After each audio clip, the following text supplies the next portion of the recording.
এইটা হচ্ছে এই যে বিল্ডিংটা দেখতে পাচ্ছ, নীল রঙের বারান্দা রয়েছে, এই বিল্ডিংটাতেই তোমার আগুন লেগেছিল এবং সেটা হচ্ছে একদম পুকুর লাগোয়া। স্বাভাবিকভাবে দুটো সম্ভাবনার কথা মাথায় রেখে তল্লাশি হচ্ছে। এক, কেউ যদি ঝাঁপ দিয়ে থাকেন এই পুকুরে তিনি তলিয়ে গিয়েছেন কিনা সেটা দেখা হচ্ছে। দ্বিতীয়, যে কেউ মারা গিয়েছেন তার কোনো দেহ পুকুরে ফেলে দেওয়া হয়েছিল কিনা সেই আশঙ্কার কথাও মাথায় রেখে এই পুরো বিষয়টা দেখা হচ্ছে। আজ সকাল থেকে বিদেশিনী হোটেলের পেছনে থাকা পুকুরে তল্লাশি শুরু করলেন সিভিল ডিফেন্সের কর্মীরা। সেই ছবি তুলে ধরেছেন আমাদের প্রতিনিধি অর্ণব মুখোপাধ্যায়। গতকাল রাতেই সিদ্ধান্ত নেওয়া হয় যে পুকুরেতে এইভাবে বোট নামানো হবে এবং সেই অনুযায়ী তুমি দেখতে পাচ্ছ যে এই যে বিদেশিনী হোটেল তার ঠিক পাশেই এই পুকুরটি রয়েছে। সেই পুকুরে কিন্তু আজকে সার্চ অপারেশন চালাচ্ছেন সিভিল ডিফেন্সের কর্মীরা। এখানে জাল ফেলা হয়েছিল, তার পাশাপাশি হচ্ছে এখানে বোট নামানো হয়েছে এবং বোট নামিয়ে সিভিল ডিফেন্সের কর্মীরা তারা কিন্তু এখানে তল্লাশি অভিযান চালাচ্ছেন। গতকাল আমরা দেখেছিলাম যে দমকল বিভাগের যিনি প্রতিমন্ত্রী রয়েছেন, এছাড়া রামপুরহাটের যিনি বিধায়ক রয়েছেন, তারা এসছিলেন এই তারাপীঠের যে থানায় তারা এসছিলেন এবং সেখানে পুলিশ সুপারের সঙ্গে একটা বৈঠকও হয় এবং বৈঠক হওয়ার পরে তারা সিদ্ধান্ত নেন যে এরকমও তাদের একটা সন্দেহ ছিল যে এই দেখো পাশেই হচ্ছে হোটেল এবং সেই হোটেলের পাশে হচ্ছে পুকুর, সেই পুকুরে কেউ ঝাঁপ দিয়ে থাকতে পারেন, এই অগ্নিকাণ্ডের গ্রাস থেকে বাঁচার জন্য কেউ ঝাঁপ দিয়ে থাকতে পারেন, এটা একটা যেরকম বিষয় রয়েছে। দ্বিতীয় আর একটা সন্দেহকে মাথায় রাখা হচ্ছে যে কাউকে এখানে যদি ফেলে দেওয়া হয়ে থাকে, অর্থাৎ কেউ কোনো দেহ, সেই দেহকে এখানে যদি ফেলে দেওয়া হয়ে থাকে সেই একটা আশঙ্কার মাথায় রেখেও কিন্তু কাজ হচ্ছে এবং সেই কারণে ঠিক এই হোটেলের পাশে বিদেশিনী হোটেল তুমি দেখতেই পাচ্ছ যে সামনে রয়েছে এই বিদেশিনী হোটেল এবং সেই বিদেশিনী হোটেলের পাশেই কিন্তু হচ্ছে এই পুকুর। সেই পুকুরেতে সিদ্ধান্ত নেওয়া হয় যে এদিন সকাল থেকে সিভিল ডিফেন্সের লোকজন তারা তল্লাশি অভিযান চালাবেন এবং সেই অনুযায়ী এই মুহূর্তে এই যে পুকুর সেখানে তল্লাশি অভিযান চালানো কিন্তু শুরু হয়েছে এবং দেখা হচ্ছে যে এখানে আর কেউ রয়েছেন কিনা, কোনো দেহ এখানে রয়েছে কিনা, কেউ এখানে ঝাঁপ দিয়েছিলেন কিনা, অন্য কিছু ঘটনা ঘটেছে কিনা, এই পুরো বিষয়টা মাথায় রেখেই তল্লাশি অভিযান কিন্তু শুরু হয়েছে। দেখলেন আমাদের প্রতিনিধি অর্ণব মুখোপাধ্যায়ের প্রতিবেদন। পুকুরে তল্লাশি চলছে। গতকাল ভয়াবহ আগুনের গ্রাস থেকে বাঁচতে কেউ যেমন ব্যালকনি লাগোয়া গাছ বেয়ে নিচে নেমেছিলেন, কেউ আবার পুকুরে ঝাঁপ দিয়েছিলেন এবং সেই খোঁজে আজ সকাল থেকে পুকুরে একেবারে তল্লাশি শুরু করলেন সিভিল ডিফেন্সের কর্মীরা। এই তল্লাশি অভিযান এই মুহূর্তে কোন পর্যায়ে রয়েছে আরো বিস্তারিত ছবি দেখাবেন প্রতিনিধি অর্ণব মুখোপাধ্যায়, সরাসরি আমাদের সঙ্গে রয়েছেন। অর্ণব, দেখাও সেই ছবি। দেখো, সিভিল ডিফেন্সের যারা কর্মীরা রয়েছেন তারা দেখতেই পাচ্ছ যে এখানে তারা স্পিড বোট নিয়ে তারা তল্লাশি অভিযান করছেন। একদম দেখো, এইটা হচ্ছে এই যে বিল্ডিংটা দেখতে পাচ্ছ, নীল রঙের বারান্দা রয়েছে, এই বিল্ডিংটাতেই তোমার আগুন লেগেছিল এবং সেটা হচ্ছে একদম পুকুর লাগোয়া। স্বাভাবিকভাবে দুটো সম্ভাবনার কথা মাথায় রেখে তল্লাশি হচ্ছে। এক, কেউ যদি ঝাঁপ দিয়ে থাকেন এই পুকুরে তিনি তলিয়ে গিয়েছেন কিনা সেটা দেখা হচ্ছে। দ্বিতীয়, যে কেউ মারা গিয়েছেন তার কোনো দেহ পুকুরে ফেলে দেওয়া হয়েছিল কিনা সেই আশঙ্কার কথাও মাথায় রেখে এই পুরো বিষয়টা দেখা হচ্ছে এবং এখানে সিভিল ডিফেন্সের যারা লোকজন রয়েছে তারা দেখো ঠিক পাড়েতে তারা সমস্ত কিছু পরিষ্কার করছেন, তারা কাঁটা দিচ্ছেন, তার পাশাপাশি জাল ফেলছেন, ফেলে তারা নিজেরা নেবে তারা পুরো বিষয়টা দেখছেন।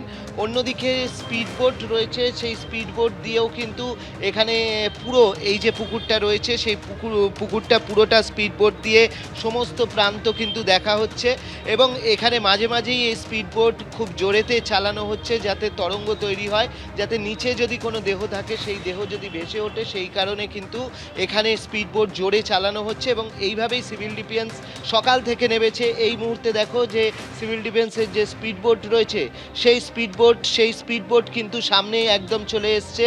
এখানে যারা কর্মীরা রয়েছেন তারা পুরো জায়গাটা এরমভাবে তারা ঘুরছেন এবং ঘুরে তারা দেখছেন যে কোথাও কিছু আটকে আছে কিনা।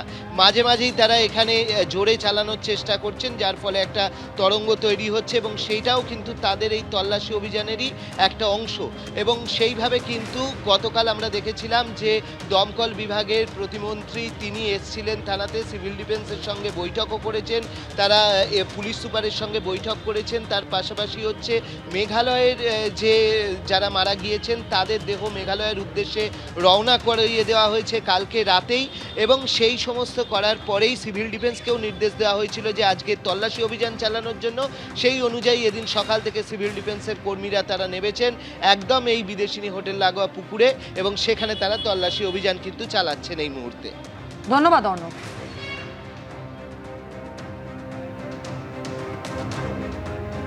এই হোটেলে হয়েছে, আজকে আমরা যেই হোটেলে স্টে করছি সেখানেও হতে পারে। হ্যাঁ, সেটা ফায়ারের একটা অ্যালার্ম দেওয়া উচিত ছিল হয়তো, মানে যে কোনো সময় ওটা যখন অল্পখানি ধরেছিল তখন হলে একটু তাড়াতাড়ি ফায়ার অ্যালার্ম থাকলে কি হতো, ওটা বেজে যেত, তাহলে একটু অ্যালার্ট হয়ে যেতে পারতো সবাই। হ্যাঁ, অনেক তীর্থার্থী তো এখানে আসে, তাহলে উচিত ছিল যে ফায়ার অ্যালার্মটা দেওয়া, তাহলে তো সবাই তো বুঝতে পারতো, তাহলে এই দুর্ঘটনাটা ঘটতো না। অ্যালার্ম দেওয়া উচিত। এখানে তো দুটো গেট আছে আমি দেখতে পাচ্ছি, একটা সামনের দিকে বেরোবার মতো অবস্থান, রিসেপশনটা সামনেই ছিল আগুন, পিছন দিকে এই যে জায়গা দেখতে পাচ্ছি আমরা, এইখানে কি পরিস্থিতি ছিল? এখানে এই পিছনের গেটে টোটাল গেট সব লক করা ছিল।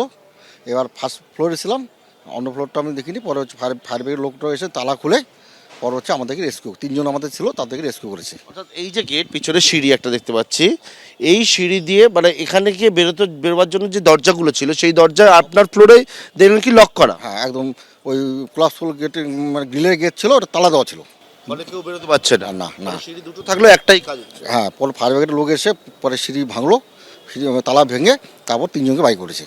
আপনাদের তিনজনকে বার করলো। খুব কষ্ট হচ্ছে, আমাদের দম বন্ধ হয়ে আসছে, শ্বাসকষ্ট শুরু হয়ে গেছে, বাথরুমের মধ্যে রয়েছি আমি, আমার হাজব্যান্ড, দুটো বাচ্চা, কি করে বেঁচেছি জানি না। আজকে বাঁচতে পারতাম না, দুই মেয়েকে মনে হয় সুখের সামনেই মরতে দেখতাম। তখন 5:30 সবাই ঘুমাচ্ছিলাম আমরা, বাইরে যখন চিৎকার চেঁচামেচি শুনে যে তারপরে দেখলাম যে আমার হাজব্যান্ড দরজাটা খুললো, পুরো আগুন, মানে একদম পুরো সারা হোটেল আগুন, যে আগুন ভেতরে ঢুকে এসছে, কোনো কিছু আর করা যাচ্ছে না। আমরা তারাপীঠ পুলিশ স্টেশনে ফোন করলাম, ফোন করে তারপরে ওরা ফায়ার ব্রিগেড পাঠালো, কিন্তু তাও আমাদের কেউ কিছু হেল্প করছে না। আমরা ভয়ঙ্কর পরিস্থিতিতে পড়েছিলাম। আমার হাজব্যান্ড, আমরা 5টার সময় যখন অল্প অল্প শোরগোল ঝুলছিলাম, আমরা বুঝিনি যে আগুন লাগছে, তখন আমি দরজা যাই খুলছি, কোন তলায় ছিলেন আপনি? ফার্স্ট ফ্লোরে ছিলাম।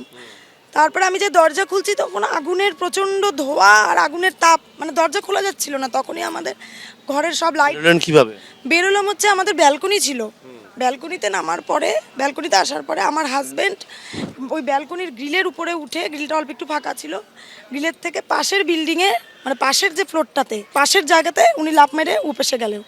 যাওয়ার পরে আমার ছেলে আর মেয়ে নেওয়া হলো, আমার ছেলে মেয়েকে, তারপরে আমিও ওইভাবেই এই পাশে আসলাম। এবিপি আনন্দ, এগিয়ে থাকে, এগিয়ে রাখে।